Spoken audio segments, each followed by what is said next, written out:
Cuomo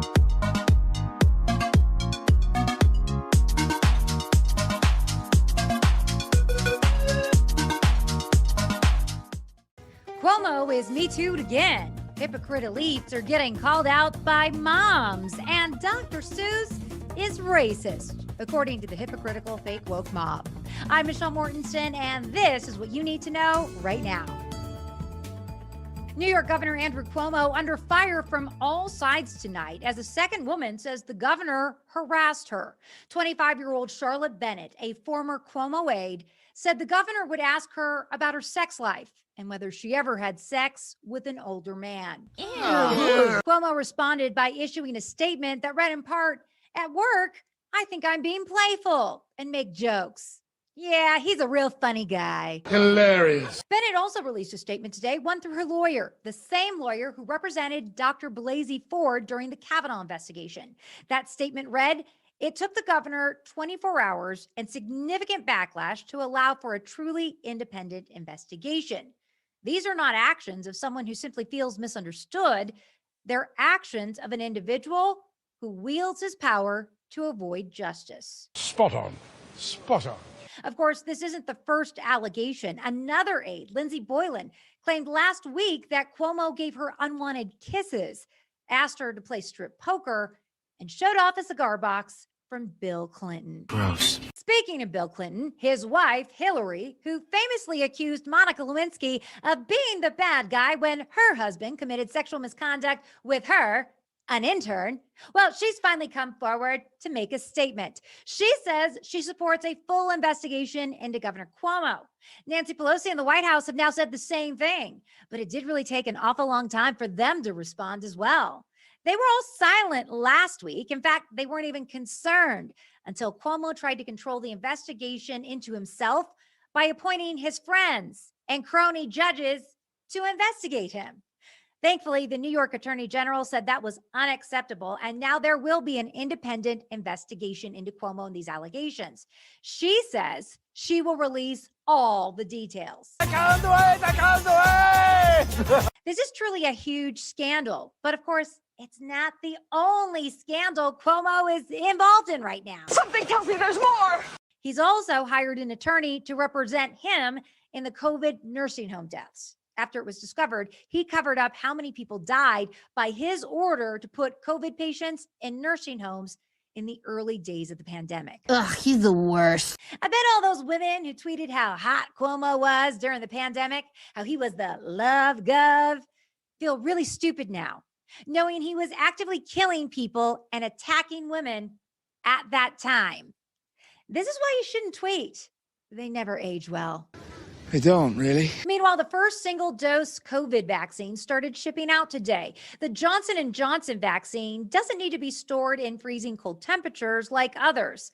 And it's also said to be effective in combating variants of the coronavirus. This on the one-year anniversary of the first report of COVID in the state of New York. Wow. Here's an interesting little tidbit amid the COVID-19 pandemic. It appears the flu has virtually disappeared here in the United States. Seriously, there have been hardly any reported cases whatsoever. The CDC says it can't give us the exact number because, it's hard to compile data quickly. Yet they compile a COVID death count daily. However, they can safely say there's only been one pediatric flu death this season, because evidently keeping track of children is a lot easier than keeping a track of stats for adults. Okay, that makes no sense. They admit that last year we'd already had 92 pediatric deaths due to the flu. So what happened? Did the flu just disappear? We all know that's not possible. So they came up with this claim. Maybe it's because of masks and because the kids weren't in those germ-infested schools. Sure. That's it. Makes perfect sense. Now, I'm not a doctor or a scientist, so I, of course, cannot say for certain why the numbers are basically non-existent, but I'm also not stupid, and I realize this makes no sense at all. This is exactly why people feel played. You've been played, Bob. Speaking of kids, they still aren't back in the classroom in many states, and parents are getting more outraged, especially when they see stories like the one in Berkeley, California, where the head of the teachers union there, who's actually fighting to keep schools closed for safety reasons due to COVID, was caught dropping off his own kid to a private school for in-person learning. Oh, what a hypocrite! Yeah, this dread-wearing fake hippie teacher and union leader says this video of him taking his kid to school was a huge invasion of his privacy. He previously said teachers shouldn't be teaching in person without being vaccinated because students can't be trusted to keep their masks on. That, of course, doesn't line up with science or fact, but he's got dreads, so he obviously knows better than science. Shut up, Hippy! Now, local parents in very, very liberal Berkeley, California are furious. They're tired of elitism, even from fellow dread-wearing hippies. Look at this tweet from one mom. It says, "Meet Matt Meyer, a white man with dreads and president of the local teachers union. He's been saying school is unsafe for your kid, all while dropping off his kid to private school." Figures. Meyer's defense is that private schools are different. And he's right, they are. They have less money, less resources, but do a hell of a lot more than government-run public schools that are run by fake-ass union leaders like him. Shut up, you friggin' hippies. Police in the state of Washington are no longer allowed to make arrests for small amounts of drugs. That includes meth, heroin, and cocaine. This decision from the court rulings in Washington just hurt addicts who now have no reason to stop using or abusing drugs. But it also made things a whole lot more absurd there because now a 13-year-old can use coke, heroin, or meth, and there's no penalty.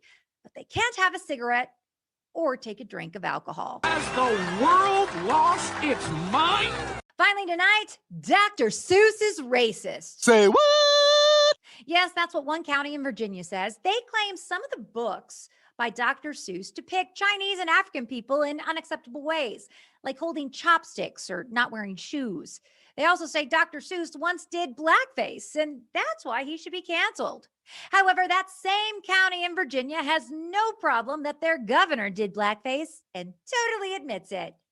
He's yet to be canceled. Funny how that works with Democrats, isn't it?